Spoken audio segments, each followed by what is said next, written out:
요한일서 2장 15절부터 17절까지 말씀입니다.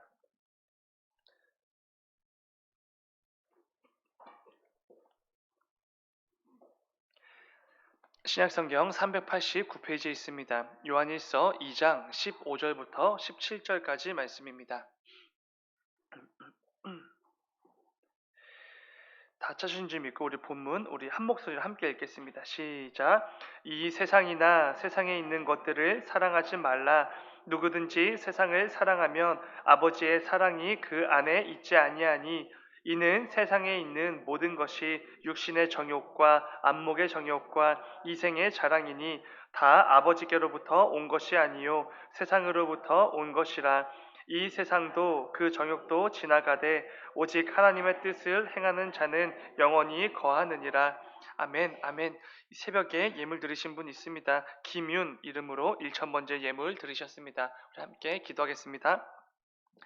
사랑의 주님, 아버지 우리에게 허락해 주신 또 귀한 한 주간이 벌써 마무리되어지는 또 금요일에 이르렀습니다. 아버지 지난 한 주간을 돌아보면서 하나님께서 우리에게 말씀해 주셨고 결단하기를 원하셨고 요구하셨던 그 모든 순종의 모습들 아버지 다시 한번 돌아보고 회개하는 귀한 한 날 될 수 있도록 주님 인도하여 주시옵소서. 그리하여서 오늘 또 금요일을 또 시작하고 그 마무리하는 가운데 마지막 가운데서라도 하나님께서 말씀하시는 아버지 그 말씀에 순종하고 하나님의 뜻을 분별하여 하나님께서 기뻐 여기실 만한 삶으로 잘 마무리하는 귀하고 복된 한 주간 될 수 있도록 주님 인도하여 주시옵소서. 아버지 또 1000번째 드린 손길이 있습니다. 또 귀한 또 자녀의 이름으로 1000번째를 드립니다. 아버지 또 귀한 영혼을 이 땅 가운데 아버지 보내주셨고 허락해 주셨습니다. 아버지 이 귀한 영혼 아버지 자라나는 그 가정 가운데 무엇보다 하나님께서 기뻐 여기실 만한 그 믿음의 자녀로 잘 성장할 수 있도록 은혜를 베풀어 주시옵소서. 아버지 몸이 자라고 또 영적인 아버지 그 모든 것들이 자랄 때에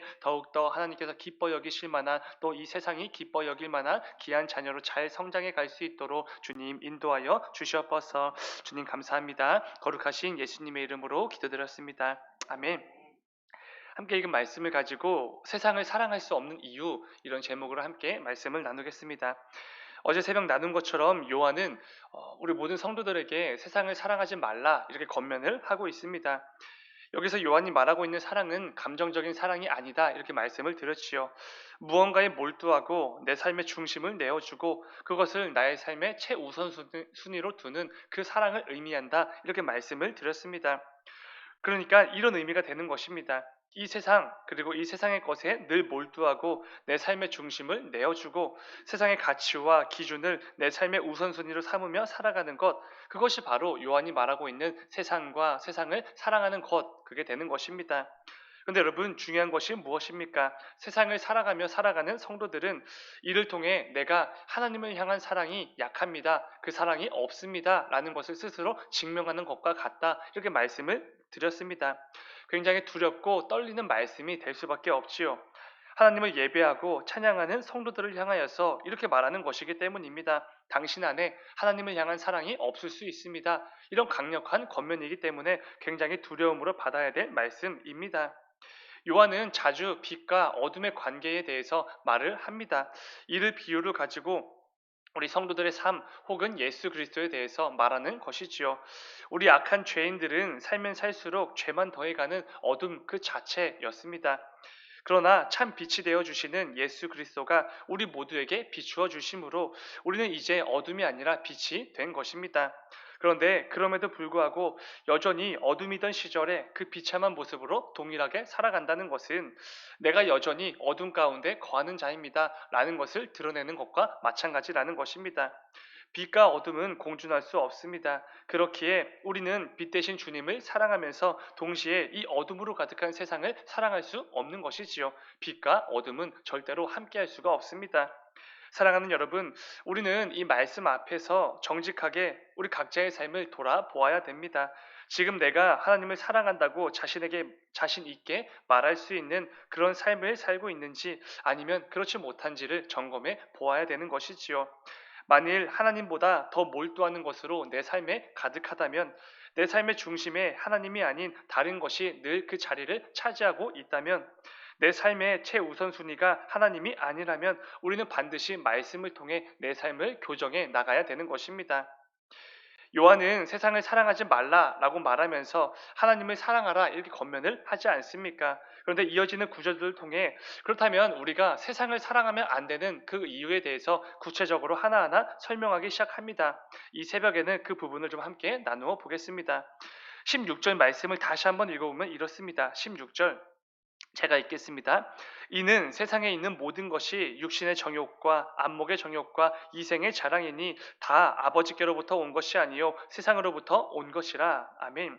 이는 이렇게 시작하지 않습니까? 그러니까 앞에 15절에서 말했던 세상을 사랑하지 말라라는 그 권면의 이유를 지금부터 설명하기 시작하는 것입니다. 세상에 있는 모든 것이 육신의 정욕, 안목의 정욕, 이생의 자랑이라고 말합니다. 그러므로 그 세상을 사랑하면 안 된다. 이런 말씀이 되는 것이지요. 하나씩 간단히 살펴보면 이렇습니다. 먼저 육신의 정욕입니다. 이 육신이라는 것은 문자적으로는 우리 몸을 뜻하지만 성경에서는 늘 타락한 죄인들의 그 죄악들 그리고 부패한 본성을 의미할 때 사용이 됩니다. 육신의 정욕. 사도 바울이 갈라디아에서에서 성령을 쫓아 행하는 삶 그리고 그렇지 못한 육체의 욕심을 이루는 삶 이 두 가지를 대조해서 말하지 않습니까? 그때 사용된 그 육체와 동일한 단어입니다. 성령 하나님의 인도하심을 받아 하나님의 기쁘신 뜻에 순종하는 삶, 그 삶과는 완전히 반대되는 그런 모습을 말하는 것이지요. 죄인들의 삶이 육신의 정욕을 말하는 것입니다. 또한 이 육신의 정욕은 우리 타락한 죄인들이 하나님의 기대를 완전히 저버리는 그 상태를 의미하기도 합니다. 하나님의 뜻을 늘 무시하고 하나님을 등지고 내 뜻대로 이 세상의 만족과 유익을 위해서 살아가는 그 모습을 말하는 것이지요. 우리 모두를 향한 하나님 아버지의 그 크고 놀라운 뜻이 있다는 거 우리는 다 잘 알고 있습니다. 그런데 때로는 그 하나님의 뜻을 무시하고 또 때로는 인식조차 하지 못한 채 내 마음대로 이 세상의 정욕대로 살아갈 때가 얼마나 많은지 모릅니다. 그 상태를 말하는 것이지요. 문제는 이 육신의 정욕은 하나님께서 우리 모든 성도들에게 원하시는 그 삶을 늘 방해한다는 것입니다. 내 정욕과 이 세상의 가치와 기준에 충실하도록 충성하도록 만드는 것입니다. 그렇기에 요한은 바로 이 육신의 정욕으로 가득한 이 세상을 사랑하면 안 된다라고 말하는 것이지요. 그 세상을 사랑하면서 동시에 하나님을 사랑할 수가 없다라고 분명히 말해주는 것입니다. 절대로 성도로서의 삶을 그 육신의 정욕과 함께 살아낼 수가 없다라는 것을 경고해 주는 것이지요. 다음은 안목의 정욕입니다. 여러분, 이것은 눈을 통해서 우리가 짓는 그 죄를 말하는 것입니다. 잘 생각해 보시면은 우리가 짓는 대부분의 죄는 늘 눈으로 보는 것으로 시작이 되는 것을 보게 됩니다. 단지 보기만 했을 뿐인데 그 보는 것으로 말미암아 내 안에 죄된 본성이 발동하여 악한 죄를 짓기 시작하는 것이지요. 창세기 3장에서 최초 인류의 타락에 대해서 말씀하지 않습니까? 그때 하와가 선악과를 따먹는 그 사건을 보게 되어지면 이 부분이 더 명확해집니다. 여자가 그 나무를 본즉 이렇게 시작이 됩니다. 그렇습니다. 하와가 선악을 알게 하는 그 나무를 먼저 보았고 그 후에 나무의 열매를 따먹고 아담에게도 준 것이지요. 그런 말미암아 인류의 타락이 시작하게 된 것입니다. 또한 여러분 하나님 마음에 합한 자였던 다윗의 경우도 생각해 보시기 바랍니다. 다윗이 저질렀던 씻을 수 없는 그 죄악도 보는 것으로 시작이 됩니다. 다윗은 자신의 나라와 군사들이 지금 전쟁터에서 열심히 싸우고 있을 때 왕궁을 거닐게 되지요. 그때 누구를 보게 됩니까? 목욕하는 밧세바를 보게 됩니다. 밧세바를 눈으로 본 후에 그 후에 간음을 행하게 되는 것이지요. 뿐만 아니라 이를 통하여서 자신의 죄를 덮기 위한 그 더 큰 죄를 짓게 됩니다. 밧세바의 남편이었던 우리아를 죽이라는 그 살인 명령까지 내리게 됩니다. 우리가 알고 있는 다윗이라고는 믿기지 않을 정도로 정말 씻을 수 없는 죄를 짓게 되지요. 중요한 것은 다윗의 이 악한 죄악도 결국 눈으로 보는 것으로 시작이 되었다라는 것입니다. 이처럼 우리 죄인들은 이 눈으로 보는 것에 참 취약한 사람들입니다. 예수님께서도 이 부분을 분명히 말씀해 주셨습니다.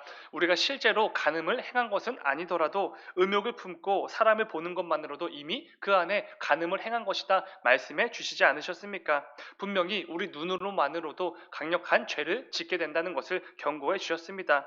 또한 우리 주님께서는 만일 내 눈이 우리 모두를 죄를 짓게 한다면 차라리 그 눈을 뽑아버리라 이렇게까지 말씀해 주시지 않으셨습니까? 그만큼 우리는 눈으로 죄 짓는 게 편하고 쉬운 사람들이기 때문일 것입니다. 사랑하는 여러분, 우리 연약한 죄인들은 눈으로 이 보는 것에 참으로 취약한 존재들입니다. 그렇기에 우리 성도들은 더욱 삼가 조심하여 이 안목의 정욕을 경계하고 멀리 해야 되는 것이지요. 나는 언제라도 보는 것만으로도 너무나 쉽게 죄를 지을 수 있다는 그 사실을 반드시 기억하셔야 됩니다. 이를 통해 특별히 오늘 말씀을 붙들고 안목의 정욕에 늘 노출되어져 있고 너무나 쉽게 무너지는 저와 여러분들이 이 가운데 늘 경계하고 멀리할 수 있도록 기도하며 나아가는 이 새벽이 되기를 간절히 소망합니다. 마지막으로 이생의 자랑입니다. 여러분, 이것은 우리의 자랑, 우리가 너무나 쉽게 저질러 버리는 이 교만이라는 죄를 의미하는 것입니다. 우리 연약한 죄인들의 가장 큰 특징 중에 하나가 바로 자랑 그리고 교만일 것입니다. 스스로 자랑하는 게 너무나 좋지요. 그리고 스스로 교만에 빠지는 것도 너무나 좋습니다. 나를 낮추는 일은 그렇게 힘들어 하면서도 나를 드러내고 자랑하고 교만에 빠지는 것만큼은 너무나 쉽고 간편하게 해내는 것들이 바로 우리 죄인들입니다. 우리는 늘 예수 이름 높이세 이런 찬양을 자주 부르지 않습니까? 그런데 그 찬양을 부르면서도 우리의 삶 속에서는 너무나 쉽게 나를 높이고 나를 드러내고자 하는 그 마음들 얼마나 많이 찾아오는지 모릅니다. 이스라엘의 초대왕 사울의 경우가 대표적이지 않습니까? 그는 왕이 되기 전에 참으로 겸손한 사람이었습니다. 누가 봐도 하나님을 대신해서 이스라엘 백성들을 잘 다스릴 만한 왕이 될 만한 사람이었지요. 그런데 사실 그 역시도 자신을 너무나 드러내고 싶고 자랑하고 싶은 그 교만으로 가득한 죄인에 불과한 사람이었습니다. 사울은 왕이 된 후에 계속해서 업적이 쌓여가자 어떤 일까지 저지르게 됩니까? 하나님을 높이기 위한, 하나님을 드러내기 위한, 하나님을 위한 기념비가 아니라 자신의 이름을 높이기 위한 자신의 기념비를 세우게 됩니다. 이처럼 우리 죄인들은 자랑과 교만에 완전히 특화된 사람들이지요. 기회만 되면 이 이생의 자랑에 완전히 빠지게 되는 존재들, 그게 바로 우리들입니다. 그런데 여러분, 중요한 것은 성경은 우리의 자랑이 얼마나 부질없는 것인지, 얼마나 안개와도 같은 것인지를 늘 경고해 주신다는 것입니다.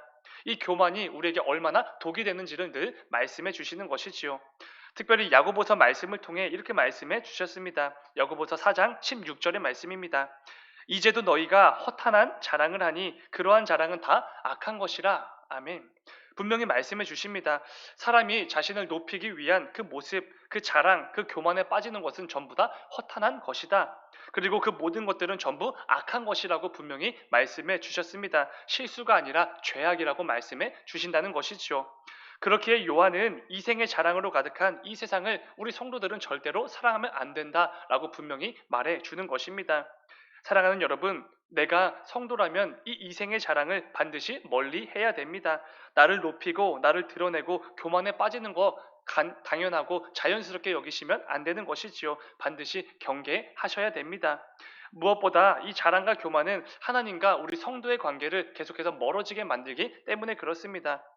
성도가 하나님을 의지하고 하나님을 신뢰하고 늘 하나님께 나아가 부르짖는 그 모든 성도로서의 삶을 방해하는 것, 그게 바로 이생의 자랑이지 않습니까? 내가 하나님을 전적으로 의지하고 있습니다. 신뢰하고 있습니다. 그 삶을 방해하는 것, 그 고백을 방해하는 게 바로 자랑과 교만일 것입니다. 만일 내가 여전히 이 이생의 자랑에 늘 목매달며 그것을 위해서 최선을 다해 살아가고 있다면 그것은 내가 지금 하나님을 의지하지 않고 있다는 그것을 증거하는 것입니다. 내가 여전히 어둠에 거하며 세상에 속하여 살아가고 있다는 그 증거가 되는 것이지요.